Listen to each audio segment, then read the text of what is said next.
from the News Channel 5 Network and Out and About newspaper. This is Out and About Today, sponsored by the Tennessee Performing Arts Center.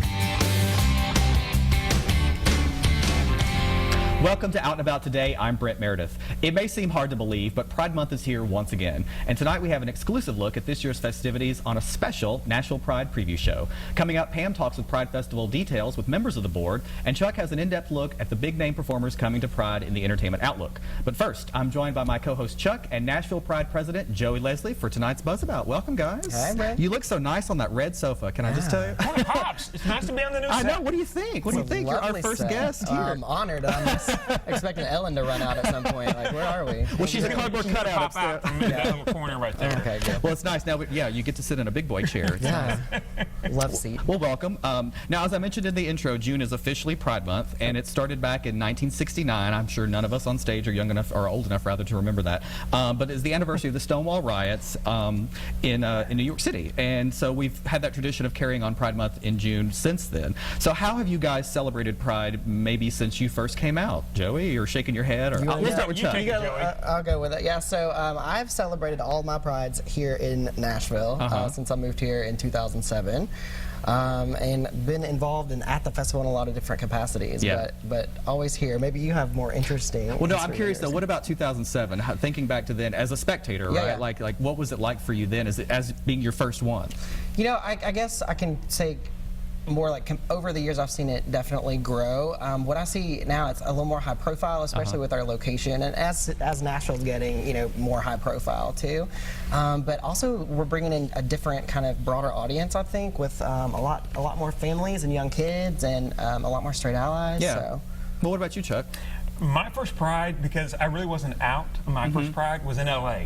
So, that was an eye-opener. But I was able to kind of, that way you didn't feel like, if you weren't out, you didn't feel like you were going to be outed at the time. But it was really great to just see such a huge Pride, and at that time even, it was like 4 nights of big-name acts and that sort of thing, and the parade that they have, down Santa Monica Boulevard, and for me, it was, I don't want to say kid in a candy store, but it was just like, oh my gosh, this is what happened. Look at all these gay people. Yeah, exactly. And then I came to Nashville, and it was just like, I think it was the next year, and I was out by that time, and it was just like, wow, we've got a Pride right here, and you take a lot of pride in that. You do, Yeah. and I'm It was thinking in Centennial Park. Yeah, Centennial Park, and I'm thinking back to my first one was in, I believe it was in Atlanta, I believe in '99, and I remember going to that one and then coming up here and going to the one in Nashville for the first time, and much smaller area, but still kind of nice to know that there was one here, and then just to see it grow over the 16 or so years has been phenomenal. And I know one of the things that we've been asked for as long as we've been involved, and I know you guys get this question, so I thought we should address it, is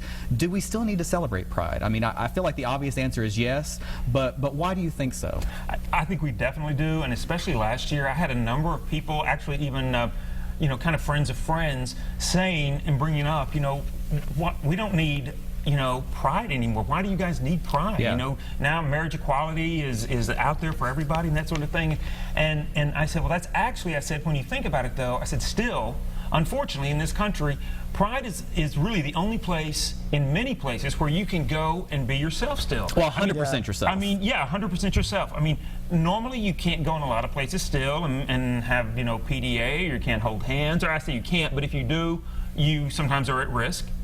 Anyway, and so I thought, no, you really need to celebrate Pride for sure. and keep that history. I would say there were 18,000 people at the festival last year who would agree that we need to have that. And there's still a lot of anti-LGBT legislation coming at us. Thank and, you.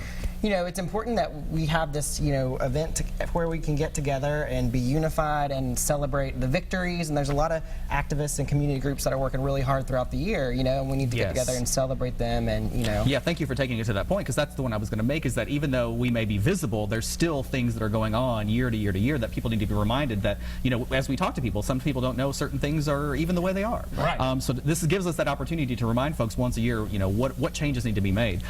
So speaking of that, let's move on into this year. We're going to drill down a little bit later. I think you've got segments with Pam and Chuck. They're going to dig out all the details, but I thought we would hit the surface here at the beginning. We've got a graphic up there to talk about our Pride dates this year. So Joey, I'll let you take it away. Yeah, so our festival weekend is June 24th and 25th this year. So we have the big Friday night concert with a great lineup, which we'll talk about, and then concert all day Saturday with all kinds of good stuff in store for y'all. We're elevating different parts of the festival, making some improvements. We've expanded our footprint. I don't want to spill too many beans here until I get with Pam later, but it's definitely going to be great.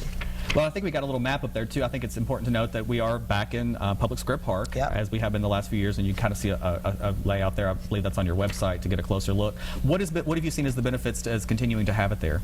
Like I mentioned earlier, it's very high profile, Yeah. and it's allowed us to expand our footprint. We definitely needed to. We have a lot of vendors on the wait list early this year, so we really wanted to get as many people in as we could, for sure. And just the visibility there is fantastic. Yeah. Well, and so leading up to the festival, there's a lot of other things. I remember back in the beginning, we had sort of Pride Week events, then we did Pride Month, and now we've almost got like year-to-year Pride events. So tell us how we ramp up to the festival. For sure, we have a lot going on all year, and so one of our more popular events is Martinis and Jazz. I know you were there. I ended up going home with a painting. Yeah, yeah.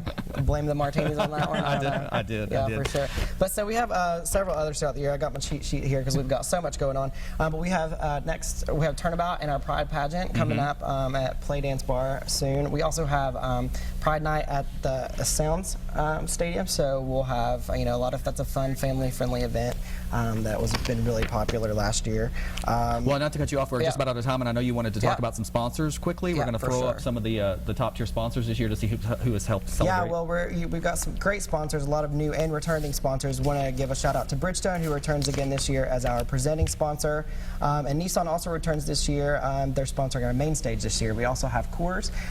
New this year, we have Genesco and Journeys and Delta on board, and we have several others, but want to give a shout out to those major sponsors for sure. Yes, it's always nice to support those who support us, right? Absolutely. All right. Well, listen, thank you very much. You're Yeah. not done yet, so stay Yeah, where you're no, at. this went by too fast. I know he's coming back with Yeah, Pam. yeah. He and Phil both, but when they're with me, we're going to have a contest. They're having a trivia contest. Okay, Yeah. well, okay, because you guys are feel going like to it stick make around you for win. that. But when we come back, Pam has your in-depth look at the festival and the team behind it all. Stay with us.